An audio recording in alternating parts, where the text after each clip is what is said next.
Queremos al Estado para que no nos roben, violen ni asesinen, para que garantice nuestra propiedad privada y para que nos preste atención sanitaria. Y aún así hay estados que no hacen ninguna de estas tres cosas.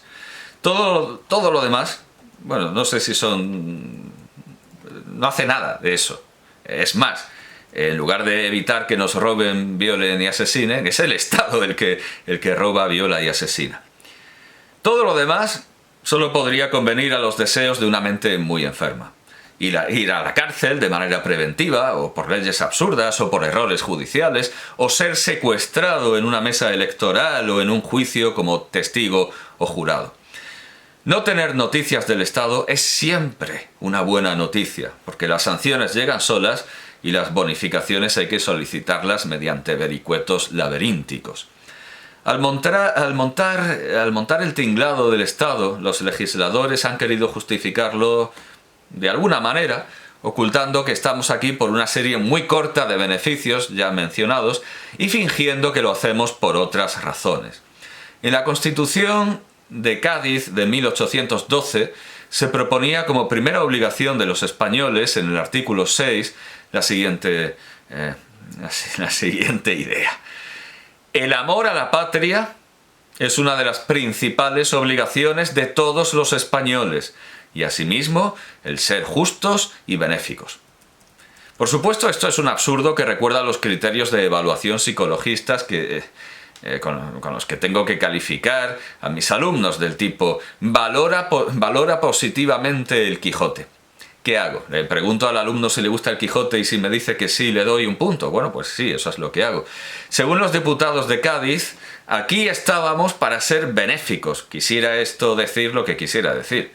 Imagino que tenía que ver con el lema que aparecía en las cárceles de aquel periodo constitucional. Odia el delito y compadece al delincuente. Aunque no por eso los delincuentes iban menos a remar a galeras, que era una de las penas previstas. La justificación del Estado que se da en la Constitución de la Segunda República de 1931 tenía bastante más sentido. El artículo primero establecía que España es una república de trabajadores de toda clase, que se organiza en régimen de libertad y de justicia. Es decir, para los padres constituyentes republicanos estábamos aquí para trabajar. Los vagos y haraganes se estaban jugando sus derechos dentro del Estado, y esta idea se redondeó en 1933 con la Ley de Vagos y Maleantes, por la que se castigaba ser un vagabundo o un borracho que no pudiera considerarse un alcohólico social, como las personas decentes. Esto, que sin duda recuerda las pragmáticas absolutistas contra los gitanos, se debía en realidad, paradójicamente, a la influencia de los socialistas.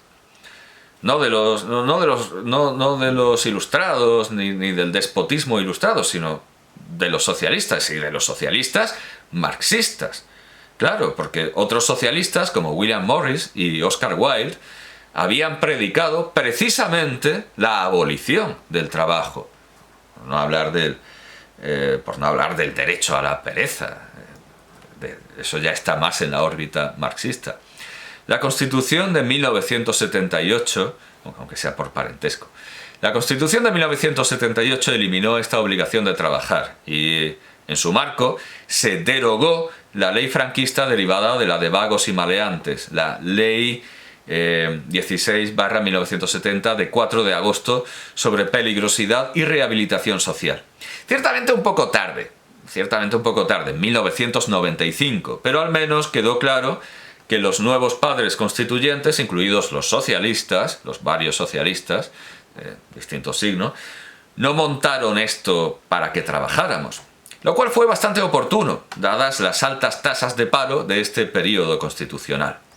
Quedó así como primer deber de los españoles lo dispuesto en el artículo 3 de la Constitución de 1978, que se corresponde con el 4 de la de 1931, cuya redacción, en la que influyó determinantemente don Miguel de Unamuno, quedó así. Don Miguel de Unamuno y Hugo.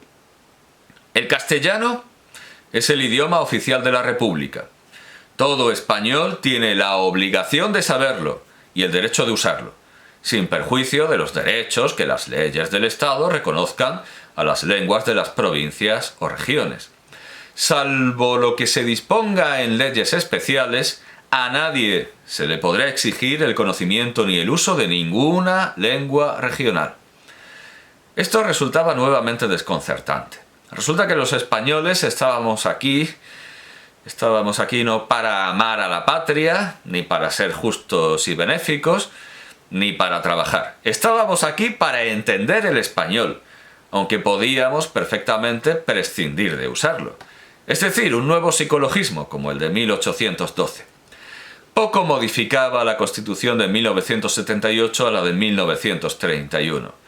Añadió que las demás lenguas españolas serán también oficiales en las respectivas comunidades autónomas de acuerdo con sus estatutos, con lo que no se establecía su obligatoriedad, pero sí le abría la puerta, como en lo de salvo lo que se disponga en leyes especiales, a nadie se le podrá exigir el conocimiento ni el uso de ninguna lengua regional de 1931, que era un no, pero sí.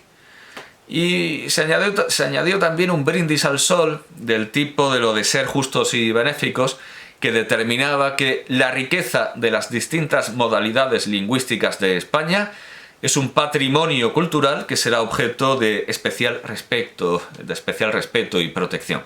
Vamos, que a las lenguas hay que abrillantarlas y cepillarlas de vez en cuando por disposición constitucional. Así que resumamos, los padres constituyentes de 1812 venían a decir: aquí no queremos cabrones, hay que ser buenos. Los de 1931, aquí no queremos vagos, hay que dar el callo. Y los de 1978, aquí no queremos analfabetos, deficientes mentales ni sordomudos, aquí hay que saber el idioma. Una ley tan consecuente como la de vagos y maleantes republicanas de 1933 fue la del Código Penal de 1989, que en su artículo 428 permitía la esterilización forzada de los discapacitados, con la que acabó, por presiones extranjeras y contrarias a la voluntad legislativa de la Constitución de 1978, la Ley Orgánica 2/2020 de 16 de diciembre de modificación del Código Penal para la erradicación de la esterilización forzada o no consentida de personas con discapacidad incapacitadas judicialmente. Ni en 1931 ni en 1978 se especificó el grado de conocimiento. Si con el español hablado ya se cumplía con el artículo, o si también había que saber leer y escribir. Tampoco se disponía ninguna medida contra su incumplimiento, como la privación de la ciudadanía o la privación del derecho al voto, aunque se presupone que alguien que no entienda las cartas de Hacienda, el catastro, el ayuntamiento y los juzgados acabará irremisiblemente en la cárcel, sin que tenga que hacer nada especial, sin que tenga que tomarse ninguna molestia. Confieso que no sé de qué mente calenturienta de la Ilustración patria salió aquello de ser justos y benéficos. Parece, como diría Cliff Staples Lewis, mero cristianismo. Es mucho más fácil, en cambio, rastrear de dónde salió el logocentrismo, el giro lingüístico del Estado configurado en 1978. Aunque la respuesta no es muy novedosa. Salió de los curas y frailes, como todo en este país, aunque la idea que predicaban no andaba muy católica, porque derivaba del nacionalismo lingüístico del luterano Johann Gottfried von Herder.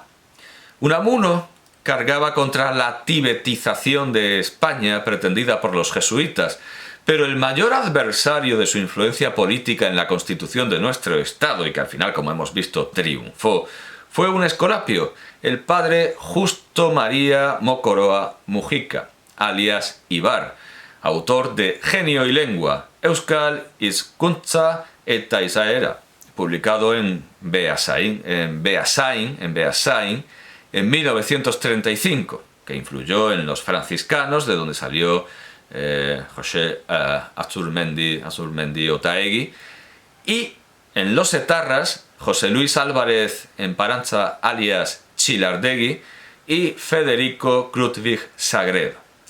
Pero donde mejor cristalizó este nacionalismo lingüístico frente al nacionalismo racista de la Alemania nazi, en la que Herda era solo una línea accesoria, fue, además de, por supuesto, en la frase de 1994 de Xavier Arsallus Antia: prefiero un negro negro que hable euskera a un blanco blanco que lo ignore, cristalizó, como digo, ante todo en el poeta marxista Gabriel Aresti Segurola, que en 1968 publicó con el seudónimo Criselu II y con ilustraciones de Dionisio Blanco el libro 14 fábulas de Meave, con traducción vasca por él mismo, catalana por Ricard Salvat y gallega por Jesús Alonso Montero.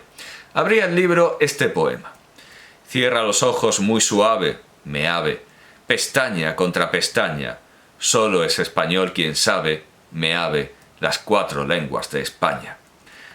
Así que, según estos espantosos ripios, la nacionalidad no es un papel, ni un tono de piel y unas medidas craneanas como pedían los nazis y hoy Vox, ni un RH determinado como pedía también Arzallus, o también pedía Arsallus, disfrutando ya de una pseudociencia un poco más avanzada, sino una prueba de nivel idiomático. El poema, muy citado por Ramón Saizar Vitoria Zabaleta, no solo tuvo admiradores entre los intelectuales euskaldunes, sino entre la derecha que defendía las lenguas vernáculas. Manuel Fraga Iribarne llegó a citarlo con delectación y arrobo en un discurso en la ofrenda al apóstol Santiago, como si la rima entre pestaña y España no fuera ridícula. Y Pedro Agramunt Font de Mora, representante del Partido Popular, lo declamó en un discurso ante el Senado en 2001, en el que también recitó la Oda a España de Joan Maragall Gorina de 1898. ¿Por qué? Por algo tan sencillo como que usaban la palabra España, que es lo mismo por lo que los independentistas vascos miran mal a José María de Iparraguirre Balerdi. En el momento en que lo hacían, salvo para el Partido Popular, en el momento de estos discursos, ya valía lo que muy bien ha dicho el cómico David Suárez Varela: en España el tabú es España. Fernando Díaz Plaja Contestí, en El Español y los 7 pecados capitales de 1966, contaba que a veces la animosidad entre pueblos se extiende a los forasteros que van a ellos a pasar el verano y se identifican pronto con filias y fobias. Cuando yo era niño, veraneaba en Blanes y el odio a Lloret, la población vecina en la misma Costa Brava, era tan grande que nosotros jamás cantábamos Marina diciendo costas las de Levante, playas las de Lloret, sino costas las de Levante, playas las que lloré, manteniendo el consonante sin mencionar al rival. Igualmente, en Euskal Herria, escrito con R con acento, en Euskal Herria, publicación defensora y propagadora de las libertades vascas, 1931-1932, que a pesar de esto de 1931-1932, en realidad es más un libro de 1932 que una revista de esos 2 años, se imprimió la canción de Iparraguirre Nere etorrera lur maitera, publicada en 1878 en el Cancionero Vasco de José Manterola Beldarrain, cambiando la palabra España por Euskadi. Al final, los curas y frailes, los comunistas, los socialistas, los conservadores y los etarras estaban todos de acuerdo. Había que saber cuantas más lenguas de España, mejor. De ahí que José María Aznar López hablará catalán en la intimidad. Tanto daba que fuera para agregar estas lenguas en una gran casa familiar, como quería la derecha nacionalista del Partido Popular, como para disgregarlas babélicamente, como quería la derecha nacionalista, pero regionalista, o independentista vasca, gallega, etc. En un principio era para construir nación herderiana, como quería el padre Mocoroa, pero después Aresti le dio la vuelta a los razonamientos de Unamuno. Le reconoció al catedrático de griego que el euskera no servía para nada, pero que él quería hablarlo porque sí. En 1967 escribió: Sororik nagoelako naiz euskalduna, eta gainera sororik egoteko eskubidea dadukadalako. Soy euskaldun porque estoy loco, y también porque tengo el derecho a estar loco. No parece un argumento muy sensato, pero este no es un país sensato, sino la patria de Don Quijote, y tuvo un enorme éxito. Camilo José Cela cobró de manera opima incontables conferencias en las que defendía que había que decir castellano y no español, porque igualmente eran españolas las otras lenguas. Aunque luego cobró los mismos dineros, los mismos emolumentos y aún sahumados por defender lo contrario, que había que decir español porque era la lengua que nos representaba a todos y porque en América era el nombre que se le daba. Aunque en defensas parecidas de la lengua, Manuel Alvar López se emocionaba recordando a una india que decía hablar pura Castilla. En la primera versión española de Barrio Sésamo, la gallina caponata y el caracol que la acompañaba saludaban a los niños en euskera, catalán y gallego. ¡Bon día, rapaciños! Curiosamente, después de la fase más famosa del programa, protagonizada por un erizo rosa idéntico al destinado a Israel, Barrio Sésamo volvió, después de esta etapa sionista, entendiendo la inclusión de otra manera.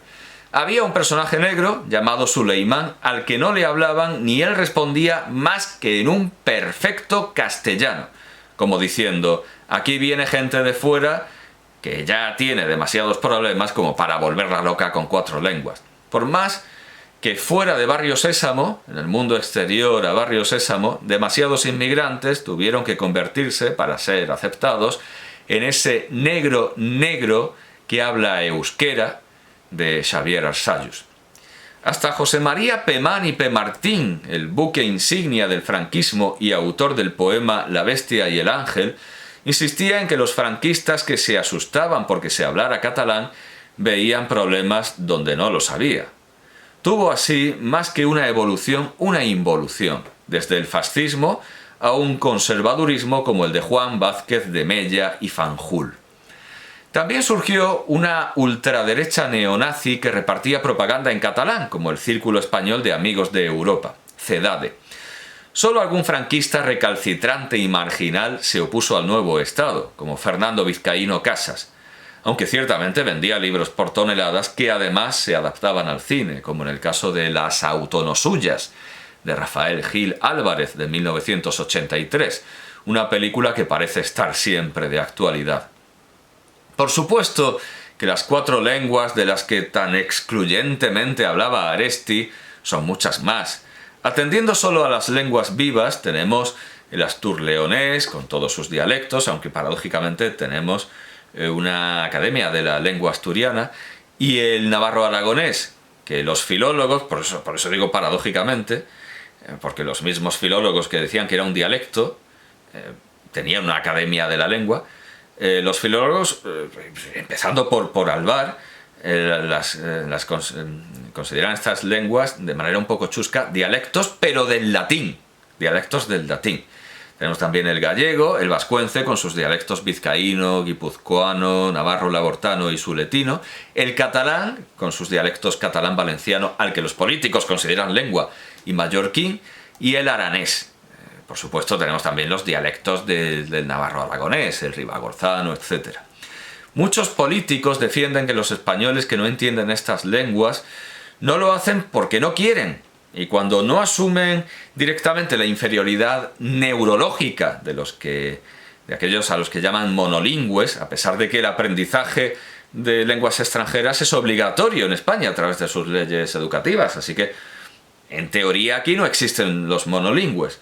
Bueno, pues cuando no consideran que es una inferioridad física, neurológica, no tienen neuronas suficientes para entender sus maravillosos artificios mentales con forma de lengua, lo atribuyen a malicia y los llaman ñordus, fodechinchos, que originalmente la palabra era jodechinchos, pero la han hipergalleguizado. Escallás, botiflers, paletos, catetos, mesetos, maquetos, paletos, catetos, mesetos, maquetos y otras lindezas, como antes coreanos, charnegos y cipayos.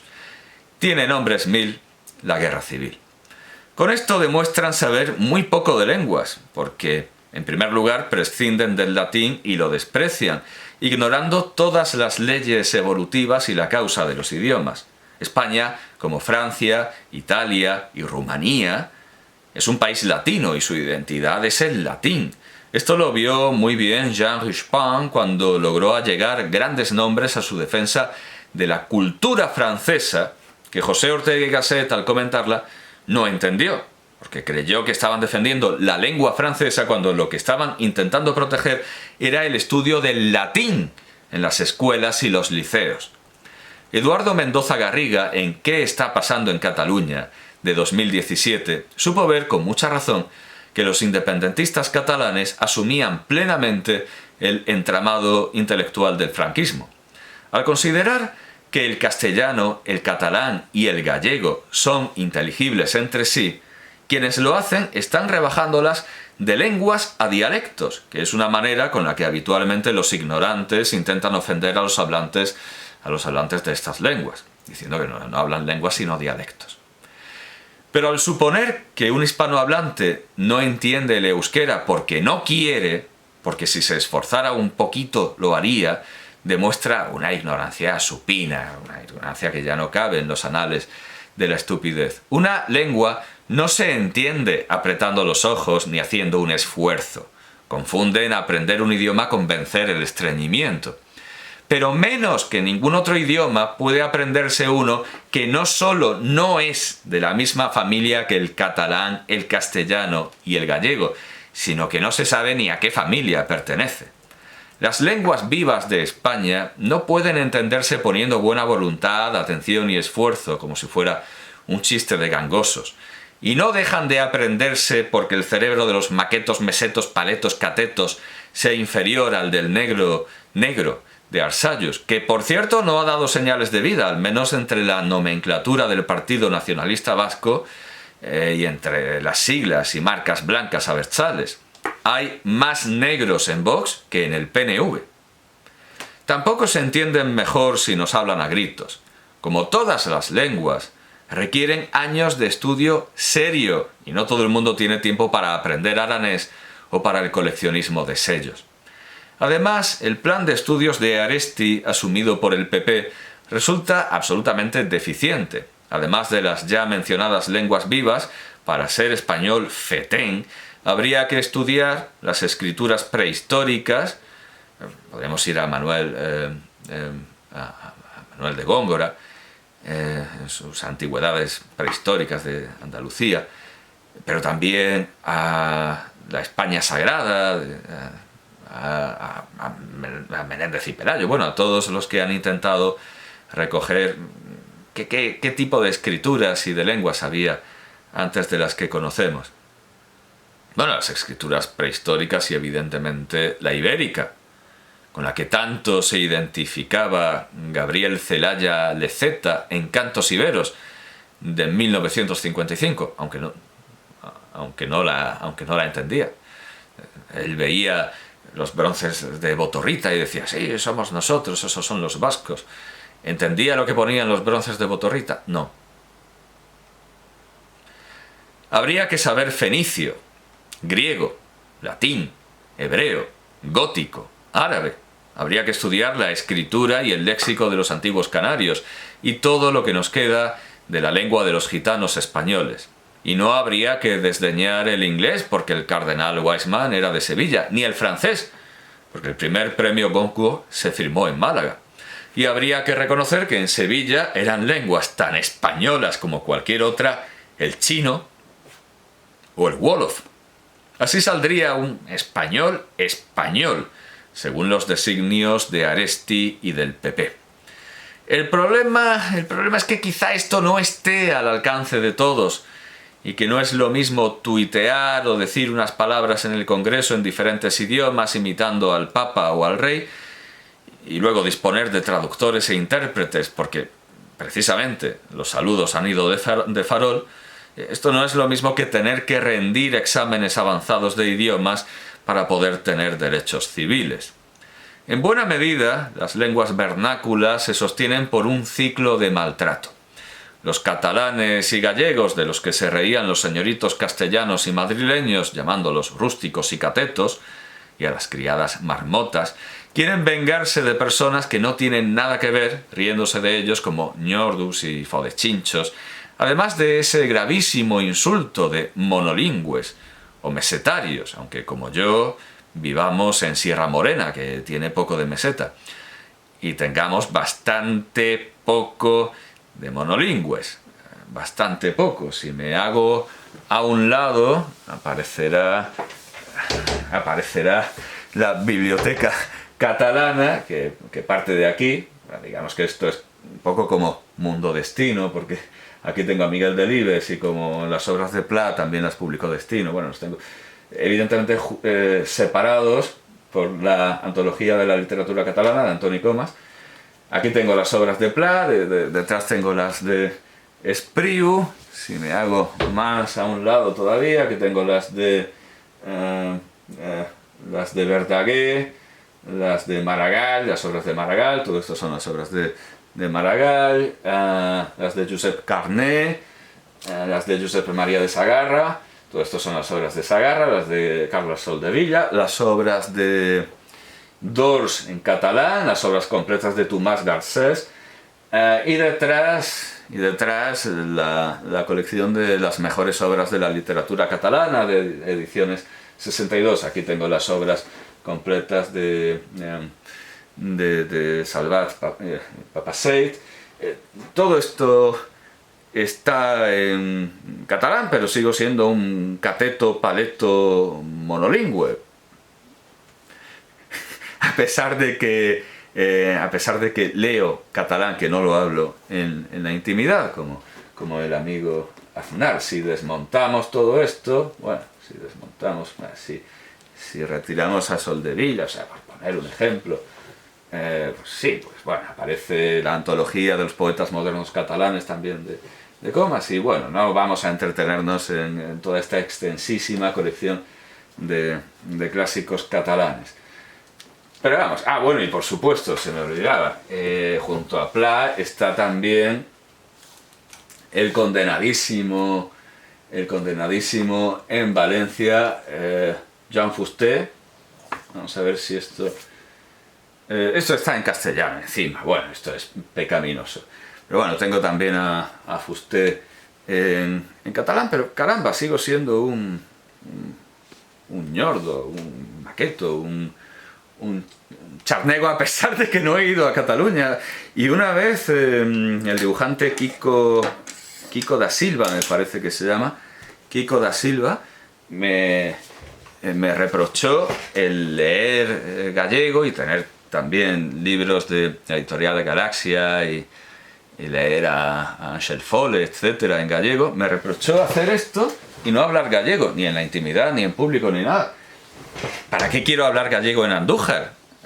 Kiko da Silva, o sea,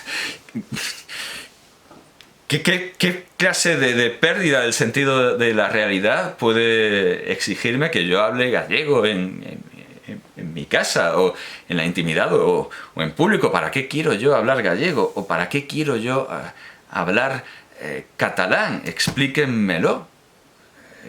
Leo a todos estos autores, que por cierto parece que los he vuelto a guardar. Leo a todos estos... ¿Dónde he puesto las obras de Soldevilla? Bueno, leo a todos estos autores por su valor intrínseco. No porque crea que la lengua catalana es una especie de señor o señorita necesitada, que necesita una caridad, un óbolo, que la vistan con harapos. No, leo a Pla, leo a Maragall, leo a Marc, leo a todos los autores mallorquines, valencianos, leo a Bernat Metge, porque me gustan, no porque tenga que construir pueblo ni edificar una identidad. Y no voy a hablar ninguna lengua porque a alguien se le ponga entre ceja y ceja. No me da la gana. En mi casa hago lo que quiero, leo a quien quiero y hablo el idioma que quiero, en este caso el que mejor domino que es el castellano, porque hay que hablar y hay que escribir en el idioma que mejor domina uno. Es el consejo que le dio Jorge Luis Borges a Puig, que por cierto Puig